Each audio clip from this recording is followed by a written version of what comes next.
try to be smart. You can't outsmart life. You cannot outsmart life.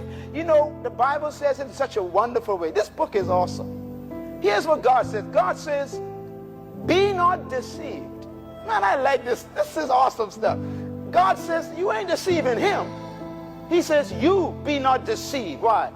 God is not mocked. He says, you ain't hurting God when you violate a principle of life. God ain't upset. Never changes. God is not mocked.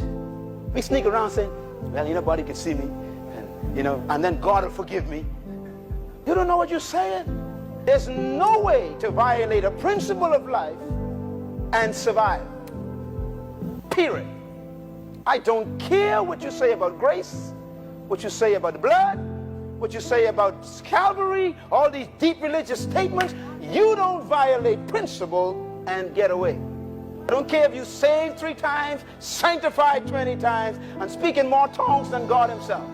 If you violate a principle, you're going to live with the consequences even though you're forgiven. I saw a movie not too long ago. This guy ran up on top of a building and he decided to jump. Do you know what he said before he jumped? Lord, forgive me. And guess what? God forgave him. And there was a great funeral, but God forgave him. Still dead. Forgiven dead. Principle is the principal thing. Be not deceived. God is not mocked. For whatever a man soweth, my God, so shall he also reap. That was not written to the world. That was written to the church. So don't tip around to get away. You don't get away. Maybe you did sell that kilo and you got your $100,000.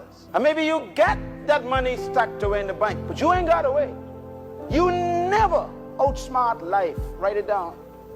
Tell your children this. Tell your grandchildren when they come in the house. Don't argue with them. Just say, you cannot outsmart life. If you don't obey me now, I'll see you later coming back limping. You don't succeed violating principles. Don't try play smart with God. You ain't smart. You ain't smarter than the manufacturer of life. You can't outsmart God. You ain't got the brain enough. And yet, we still try to do it. I am begging you as an instructor in life to tell you from my heart, obey the principles of life and you will live. Customers don't decide how to operate a product. I shared with you the other day about the article in Time magazine where they're considering homosexual marriages. Now what they're actually doing is tampering with a manufacturer's product, and they are deciding how they would like for it to operate based on their cultural changes and the modes and the moods of the populace, and how society is thinking now. Our thinking has changed, they said. We are now liberal. And so therefore we can improve on the manufacturer's word. He didn't know what he was talking about. He's not modern. We are up to date. God is out of date. What do you mean man for woman, woman for man? We've come up with a new way to do it. God will not get involved in that problem.